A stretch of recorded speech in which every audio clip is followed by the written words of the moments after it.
오늘은 요한복음 9장을 가지고 눈을 뜨게 하소서라는 제목으로 여러분과 함께 말씀을 나누도록 하겠습니다. 여러분은 운동을 좋아하십니까? 저는 운동을 굉장히 좋아합니다. 물론 여러분들이 저를 보실 때 별로 날렵하게 생기지도 않았고 운동을 잘하게 생기지도 않았죠. 더군다나 보신 분은 아시겠지만 제가 걸어갈 때 약간 팔자로 걸어갑니다. 그러니까 무슨 운동을 해도 사실 폼이 제대로 나지를 않습니다. 그럼에도 불구하고 제가 팔자 걸음으로 열심히 공을 쫓아다닐 만큼 저는 운동을 참 좋아합니다. 그 운동 중에서 저는 농구를 특별히 더 사랑하고 좋아합니다. 감사하게도 저희 교회에는 훌륭한 농구 코트장이 있죠. 그래서 시간이 날 때는 한 5분이라도 저 혼자 가서 슛을 좀 던지고 오면은 좀 답답한 마음이 확 개운해지는 것을 느끼고는 합니다. 그런데 가끔 제가 예상하지 못하는 일이 벌어지고는 합니다. 제가 분명히 다른 일을 하다가 사무실에 들어왔는데 사람들은 제가 땀이 나는 걸 보고 이야기합니다. 목사님, 농구하다 오셨어요? 얼마 전에도 제가 잔디밭에서 열심히 일을 하다가 좀 더워서 물이나 한 잔 먹자 그리고 사무실에 들어와서 물을 먹고 있는데 제가 땀이 나는 걸 보고 물어봅니다. 목사님, 농구하셨어요? 물론 그분들 잘못한 거 하나도 없습니다. 다 제가 만들어 오는 것이기 때문에 전부 다 제 탓이죠. 농구를 향한 제 열정이 제가 땀만 나면 주위 분들이 농구하고 온 것이다 라는 생각을 하게 만든 겁니다. 그리고 이 사실을 전혀 모르셨던 여러분도 오늘 제가 이 말씀을 이 자리에서 드렸기 때문에 앞으로 제가 땀난 채로 다목적관 앞에서 걸어오면 농구하고 온 것이다 라고 생각을 하실 수 있겠죠. 이처럼 우리가 무언가를 보게 되거나 알게 되었을 때 그에 대해서 우리가 고정된 생각을 갖게 되는 경향성이 우리 안에 있는데 그것을 우리는 이미지 또 고정관념 때로는 그것을 우리가 편견이라고 부르기도 합니다. 그런데 요즘에는요 그 모든 것들을 통틀어서 이야기하는 단어가 있습니다. 바로 프레임이라는 단어입니다. 원래 이 프레임이라는 말은 테두리나 창틀을 이야기를 합니다. 안경에서도 이 렌즈를 감싸는 이 안경테를 안경 프레임이라고 우리가 이야기를 하죠. 그 말처럼 우리 안에도 무언가를 인식하는 틀이, 고정된 틀이 생기는데 그 사고의 틀을 우리는 바로 프레임이라고 이야기한다는 것입니다. 프레임은요 사람이라면 누구나 다 가지고 있습니다. 왜냐하면 효율성 때문입니다. 사람은 성장해 가면서 생각하는 것을 더 효율적으로 하기 위해서 생각의 처리 방식을 점점 공식화해 갑니다. 즉 자신이 알게 된 것이나 자신이 경험한 것을 토대로 혹은 자신이 이미 알고 있는 패러다임이나 이데올로기를 토대로 A는 B다라는 방식의 공식을 만들어가고 그 공식을 가지고 세상을 계속해서 바라보게 되는 것이죠.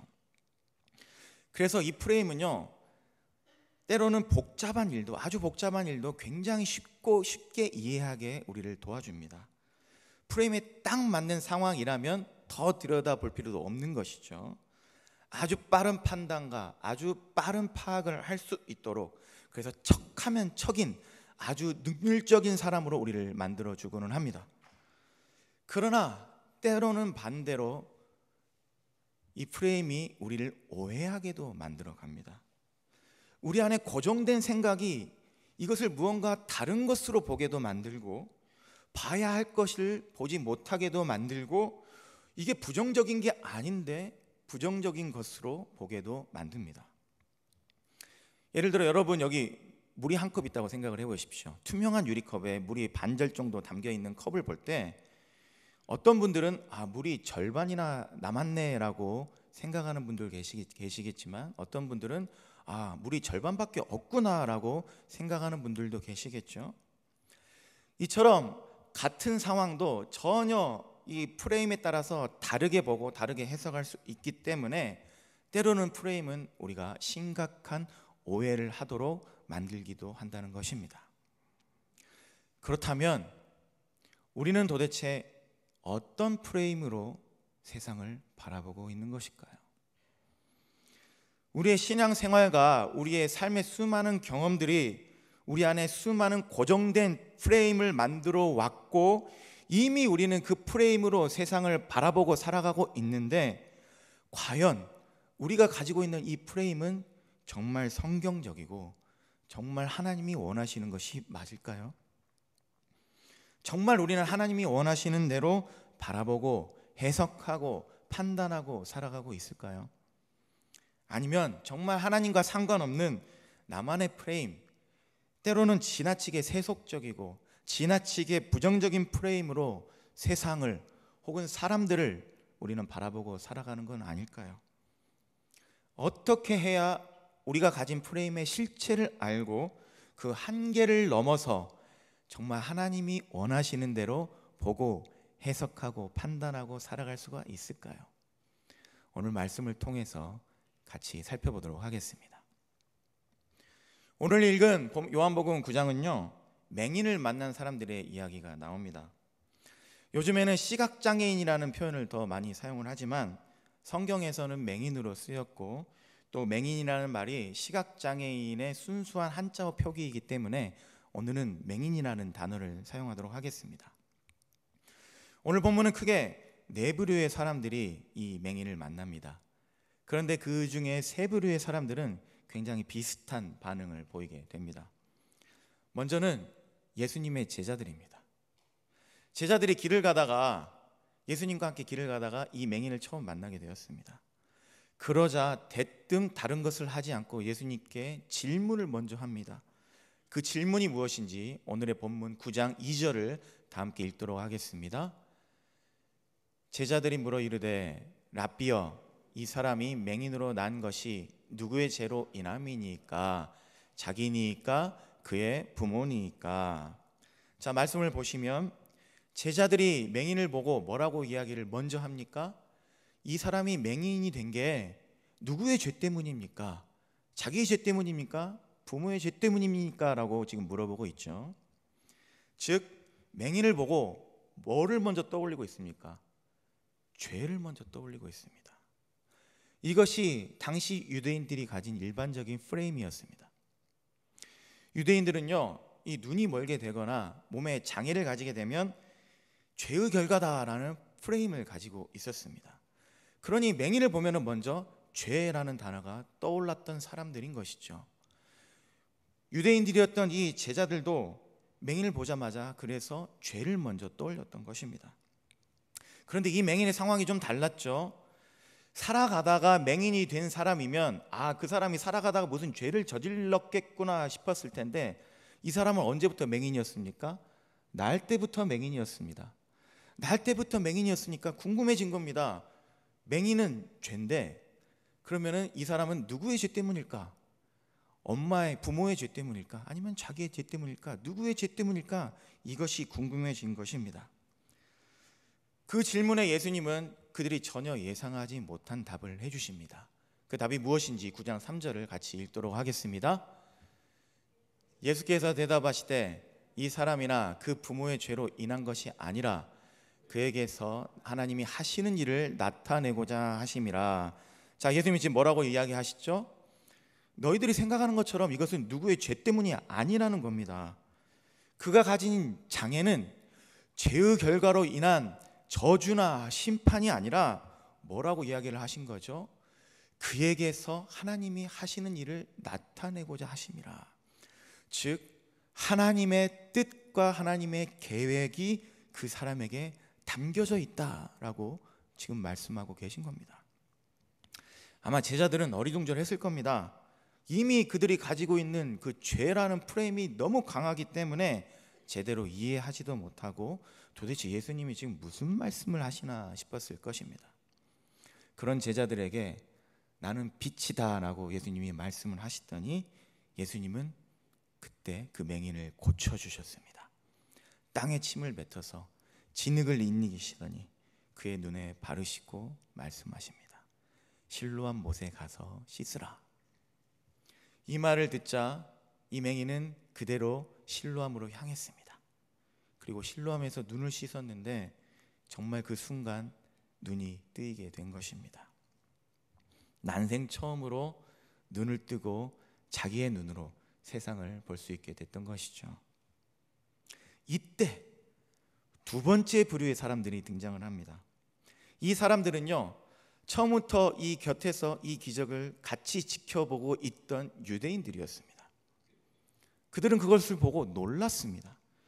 아니, 분명히 얼마 전까지만 해도 눈이 멀어서 보지 못한 사람이었는데, 그래서 길가에 앉아서 구걸하던 거린이었는데 어떻게 지금 이 자가 볼 수 있게 되었느냐? 아니, 당신이 어떻게 지금 볼 수 있게 되었느냐? 그러자 맹인은 이야기합니다. 예수라는 분이 나의 눈을 뜨게 하셨습니다. 그러자 추궁하듯이 물어봅니다. 지금 그럼 그 자가 어디 있느냐?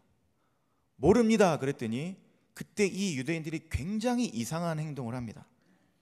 갑자기 이 맹인이었던 사람을 붙들더니 바리새인들 앞으로 끌고 갔습니다.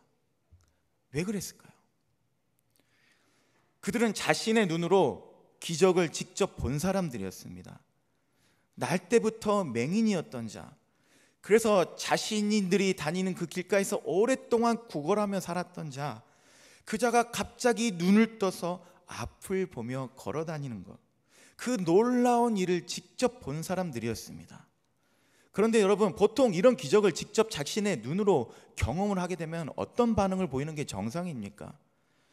잘 됐다, 너무 감사하다, 축하한다, 이제 새로운 삶을 살 수 있겠구나 라는 착한 반응까지는 못 보인다 하더라도, 아니 도대체 누구를 만나서 이렇게 된 거냐, 어떻게 눈을 뜨게 된 거냐, 그분이 도대체 누구냐, 그분이 어딨냐, 나도 만날 수 있느냐, 이런 반응이 정상적인 반응 아니겠습니까? 그런데 왜 갑자기 그 맹인을 붙들더니 바리새인들에게 그를 끌고 가버렸을까요? 왜 그랬을까요? 그들 또한 제자들에게서 볼 수 있듯이 같은 유대인들의 프레임을 가지고 있었기 때문입니다. 맹인은 죄의 결과인데 어떻게 이 자가 다시 볼 수 있게 되었는가? 갑자기 죄의 문제가 해결이 되었는가? 그렇다면 예수라는 사람이 죄의 문제를 해결할 수 있단 말인가? 그들이 가진 프레임으로는 이 상황이 도저히 이해가지 않았던 것입니다. 그래서 그 상황을 설명해 달라고 당시 최고의 성경 전문가인 율법 전문가 바리새인들에게 이 맹인을 끌고 갔던 것이죠. 그런데 이 세 번째 부류인 이 바리새인들의 반응은 더 이상합니다. 맹인의 이야기를 듣더니 그 일에 대해서 관심을 갖지 않고 그 일이 언제 일어나느냐만 관심을 갖고 보게 됩니다. 그 일이 안식일에 일어났다는 이야기를 듣더니 더 묻지도 않고 더 따지지도 않고 단정해 버립니다. 그 사람이 안식일을 범했으니까 하나님에게서 온 자가 아니다. 그런데 그렇게 말해놓고도 자기들이 좀 이상했습니다. 안식일을 범했으니까 이 사람이 분명 죄인인 게 맞는데 어떻게 죄인이 그런 표적과 기사를 행할 수 있느냐라는 것이었습니다. 그래서 그들은 결론을 내립니다. 이 일은 사실이 아니다. 저자는 맹인이 아니었을 것이다. 정말 엄청나죠? 날 때부터 맹인이었던 자가 지금 찾아와서 이제 볼 수 있게 되었다고 이야기를 하고 있는데, 그리고 다른 유대인들도 분명히 이 자가 어릴 때부터 맹인이었고 그래서 거린이었는데 지금 보게 되었다고 놀랍다고 하면서 이 사람을 바리새인들 앞에 데려왔는데, 바리새인들은 정말 엉뚱한 결론을 내리고 있는 것입니다. 그래서 자신들의 말을 증명하기 위해서 맹인의 부모를 불러드립니다. 정말 이 자가 너의 어릴 때부터 눈이 먼 너의 맹인이었던 아들이 맞느냐? 그들은 대답합니다. 맞습니다. 맹인이었던 제 아들이 맞습니다. 바리새인들은 이 말을 받아들일 수가 없었습니다. 그래서 그 맹인이었던 자를 다시 불러들였습니다. 그런데 그때 바로 그들의 숨겨진 의도가 드러나게 됩니다. 그 의도가 무엇인지 우리 24절을 같이 한번 읽도록 하겠습니다. 24절입니다. 이에 그들이 맹인이었던 사람을 두 번째 불러 이르되 너는 하나님께 영광을 돌리라. 우리는 이 사람이 죄인인 줄 아노라. 자, 바리새인들이 맹인을 다시 불러들이더니 지금 그를 만나자마자 뭐라고 이야기를 합니까? 하나님께 영광을 돌리라 라고 뭔가 강압적인 분위기를 만들더니 우리는 이 사람이 죄인인 줄 아노라. 바리새인들의 숨은 의도가 보이십니까? 그들은요, 그 일이 어떻게 일어난 일이고 그 일이 무슨 일이고 아무 상관이 없었습니다. 그냥 안식일을 범한 예수가 죄인이라는 것을 그가 인정하면 그만이었습니다. 맹인은 상식적이지 않는 그들을 이해할 수가 없었습니다. 그래서 이야기를 합니다. 그가 죄인인지는 나는 모르겠고 분명한 것은 내가 맹인이었는데 그래서 볼 수 없었는데 이제 보게 되었다는 그 사실입니다. 원하지 않는 대답이 나오자 바리새인들은 다시 물어봅니다. 그 사람이 내게 무엇을 하였느냐? 어떻게 네 눈을 뜨게 하였느냐? 그런데 여러분, 이 질문 이미 수도 없이 이 맹인에게 한 질문 아닙니까? 이미 맹인이었던 이 사람에게 질문을 했던 질문이고, 그래서 이 맹인이 답변했던 질문인데 자신들이 원하는 답이 나오지 않자 계속해서 똑같은 질문을 반복하고 있는 것입니다. 그래서 맹인이었던 자가 이야기를 합니다. 아니, 그렇게 이야기해도 듣지 않으면서 왜 또 다시 물어봅니까? 당신들도 혹시 예수님의 그자의 제자가 되고 싶습니까? 무슨 용기에서였는지 이 바리새인들의 허점을 아주 제대로 찌른 것이었습니다. 이에 바리새인들은 아주 발끈합니다. 그래서 그를 사람들에게 존경받는 종교 지도자들이었음에도 불구하고 바리새인들은 욕에 욕을 다 하더니 그 맹인이었던 자를 그 자리에서 쫓아내 버립니다. 강요와 협박이 통하지 않자 결국엔 힘과 폭력을 사용해서 그를 멀리 내쫓아 버리게 된 것이죠. 이것이 바로 프레임의 무서움입니다. 프레임은 각자의 경험과 사유의 산물이기 때문에 인종차별, 성차별 같은 나쁜 프레임들도 있지만 좋은 프레임들도 얼마든지 있을 수 있습니다. 그런데 아무리 좋은 프레임이라 할지라도 자신이 지금 어떤 프레임을 가지고 있는지, 그 프레임의 한계가 무엇인지를 자각하지 못하면 프레임은요, 정말 사람을 자기중심적인 사람으로 변질시켜 갑니다. 한마디로 나만 다 알고 나만 다 옳은 사람으로 만들어가는 것이죠. 그래서 굉장히 편협해지고 굉장히 옹졸해지고 듣는 귀가 완전히 막혀버려서 자신의 생각만을 계속해서 고집하고 강요하고, 강요하다 못해 협박하고, 심할 땐 힘과 폭력까지도 서슴지 않는 사람으로 변질되어져 가는 것입니다. 바리새인들이 그랬습니다. 그들은 율법주의로 인해 생겨난 무엇이 죄냐라는 프레임을 가지고 있었습니다. 그래서 사람을 바라보거나 어떤 일을 바라볼 때 이것이 율법에 따라 죄냐 아니냐, 이걸로 모든 것들을 판단했던 것입니다. 사실 여러분, 무엇이 죄인가를 분별하는 일은 우리에게 너무나도 중요한 일이 맞습니다. 그런데 모든 일을 그렇게만 바라보는 것이 문제인 것입니다. 만약 그들이 스스로 그런 프레임을 가지고 있다는 것을 자각하고, 그래서 우리가 무엇이 죄냐라는 프레임을 가지고 있기 때문에 모든 것이 죄냐 아니냐 그렇게만 보였구나, 이렇게 자신의 프레임을 깨닫고 모든 일을 죄와선, 즉 흑백으로 나눌 수 없는 것을 그들이 깨달았다면 어땠을까요? 아마 그들은 겸손히 그 일들을 살피고 그 일들 속에 드러나 있는 하나님의 기적과 하나님의 하실 일들을 볼 수 있었을 것입니다. 그러나 그들은 깨닫지 못했습니다. 그래서 너무나도 신속하게 그것은 죄라라고 단정을 해버립니다. 그래서 더 들으려 하지도 않고 계속해서 그 사람이 죄인이라는 것을 강요만 하고, 그 강요도 통하지 않자 결국 폭력을 사용해서 그를 내쫓았던 것이죠. 그런데 여러분, 이것보다 더 심각한 것이 있습니다. 프레임의 한계를 자각하지 못하는 사람, 그래서 이 프레임이 전부인 줄 알고 자신의 프레임으로만 세상을 바라보는 사람들이 잃어버리게 되는 것이 한 가지가 있는데, 그것이 바로 공감 능력입니다. 오늘 본문에 등장하는 유대인은요, 맹인이 눈을 뜬 것에 대해서 그 아무도 기뻐하지를 않습니다. 아무도 이 맹인의 아픔과 고통, 이 맹인의 새로운 삶과 그 맹인이 가지고 있는 마음에는요, 아무도 관심이 없습니다.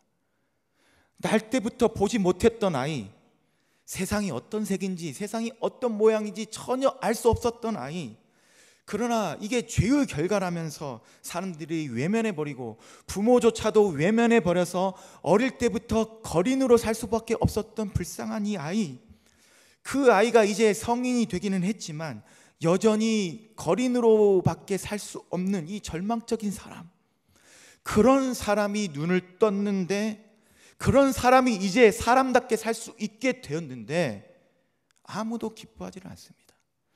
아무도 그 사람의 형편과 그 사람의 새로운 삶에 대해서는 관심이 없습니다. 그저 자기신들의 생각에 따라서 이건 맞다, 이건 틀리다 판단만 하면서 자신의 생각, 자신의 신념, 자신의 마음 외에는 아무 관심이 없었던 것입니다. 이처럼 공감 능력의 상실은요, 사람을 사람으로 바라보지 못하게 만들어 버립니다. 그들의 기쁨뿐만이 아니라 그들의 아픔, 그들의 상처, 그들의 고통까지도 서슴없이 짓밟아 버린 채 나의 옳음을 증명할 수 있는 도구 정도로만 여겨버리고 언제든지 끊어내고 언제든지 버려버릴 수 있는 물건처럼만 인식할 수 있다는 것입니다. 그러나 그렇게 폭력적으로 변해버린 그들의 프레임을 깨고 이 맹인의 삶에 들어오신 분이 계셨습니다. 그분은 바로 예수님이셨습니다. 예수님은요, 처음부터 편견과 차별 없이 그를 맹인이 아닌 사람으로 보셨습니다. 그래서 제자들이 처음 보면서 죄를 떠올릴 때 예수님은 그의 답답한 상황과 그의 딱한 처지와 그의 아픔을 보셨습니다. 사람들은 그를 죄인이라고 여기면서 멀찌감치 떨어져서 옳다 그르다 말만 하면서 다가가지를 않았지만, 그래서 같은 공간에 살아가지만 전혀 다른 세상을 살아가도록 철저히 분리당하고 철저히 외면당하고 그 세상 안에, 그 좁은 세상 안에 갇혀 살 수밖에 없었지만, 예수님은 편견 때문에 생긴 이 벽을 완전히 허물어뜨리시고 그의 세상으로 들어가셨습니다. 그에게 다가가셨습니다. 그리고 멀리 떨어져서 말씀만 하셔도 치유하실 수 있으셨지만 친히 그의 눈에 손을 대며 말씀하셨습니다. 실로암에 가서 씻으라. 후에 바리새인들이 그에게 손가락질하고 욕하면서 공동체에서 쫓아내버렸지만 예수님은 그 소식을 들으시고 다시 그에게 찾아오셨습니다. 그리고 그에게 물으셨습니다. 내가 인자를 믿느냐? 이 질문은요, 이전에 그가 들었던 수많은 질문들과 차원이 다른 질문이었습니다. 지금까지 그는 수많은 질문들을 들었습니다. 그러나 그 질문들은 모두 자신의 프레임을 확인하거나 강요하는 질문 같지도 않은 질문이었습니다. 정말 그 사람의 상황과 그 사람의 형편과 그 사람의 마음과 앞으로의 삶에 대해서는 일도 관심이 없는 질문들이었습니다. 그러나 예수님은 정말 그 사람을 위해서 물어보셨습니다. 그 사람의 믿음과 그 사람의 구원, 앞으로의 삶과 그 사람의 영원한 생명을 위해서 가장 중요한 것을 물어보셨습니다. 내가 인자를 믿느냐? 그 질문에 대한 초라했던 자신의 답을 얼마나 소중하게 여기셨는지 쫓겨난 자기에게 일부러 찾아오셔서 진지하게 물어주시고 진지하게 귀 기울여 주시는 예수님께 그는 떨리는 마음으로 물었습니다. 주님, 그분이 도대체 어떤 분이십니까? 내가 정말 믿으려 합니다. 그러자 예수님이 말씀하십니다. 이미 너는 그 구원자를 보고 있다. 이미 너와 말하고 있는 내가 그 구원자이다.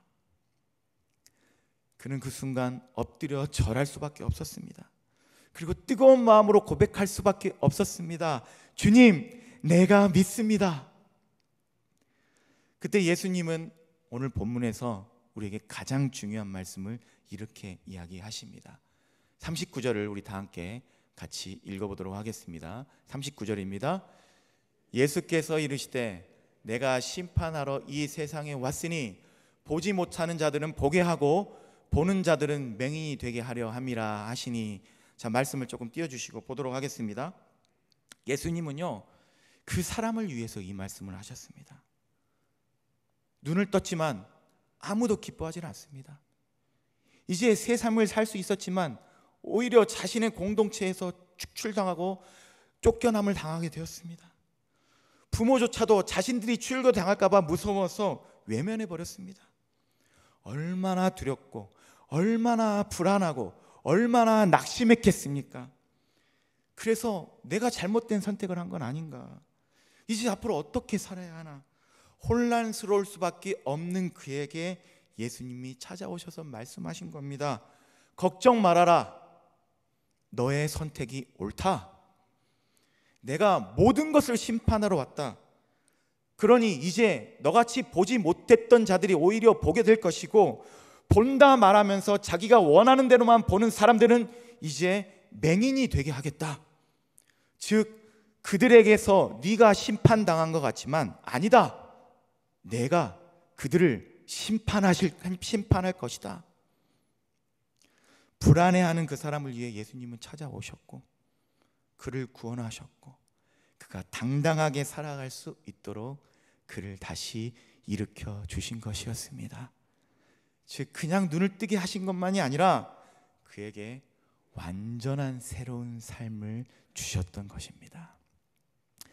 사랑하는 성도 여러분, 우리가 아무리 대단한 프레임을 가지고 아무리 고결하고 아무리 순결한 생각을 한다 해도, 그런 생각으로 우리가 아무리 정확하고 신속하게 주어진 상황을 잘 파악할 수 있다고 해도, 우리가 가장 신앙적이고 가장 성경적인 이야기를 우리가 할 수 있다고 해도, 그래서 교회는 이래야 됩니다, 신앙인들은 이래야 됩니다, 아무리 우리가 위대하게 잘 설명할 수 있다고 해도 한 사람의 마음, 그 사람의 형편이 어느 순간 우리가 잘 보이질 않는다면, 그의 아픔이 잘 공감되지 않고 그의 기쁨에 우리가 별 감흥이 없어진다면 우리는 이미 영적인 눈이 멀어버린 사람들이 맞을 수가 있는 겁니다. 다른 이들의 말을 듣고 행동을 바라보면서 자꾸만 저게 맞냐 저게 틀리냐라고 판단만 되고, 그래서 그 사람들이 그 말을 하는 정말 이유, 그 속마음, 그 행동을 할 수밖에 없는 그 깊은 속내, 정말 그들이 무엇을 원하고 무엇을 갈급해하고 정말 그들이 무엇이 필요한지 그것이 보이지를 않는다면, 그래서 듣기보다는 계속해서 조언만 하고 싶고 이해하고 헤아리기보다는 지적만 하고 가르치고만 싶다면, 어쩌면 이미 우리는 바리새인들과 같은 눈뜬 맹인들이 되어버린 건지도 모릅니다. 그러나 주님은요, 그렇게 우리가 눈을 감고 살아도 우리를 포기하시지를 않습니다.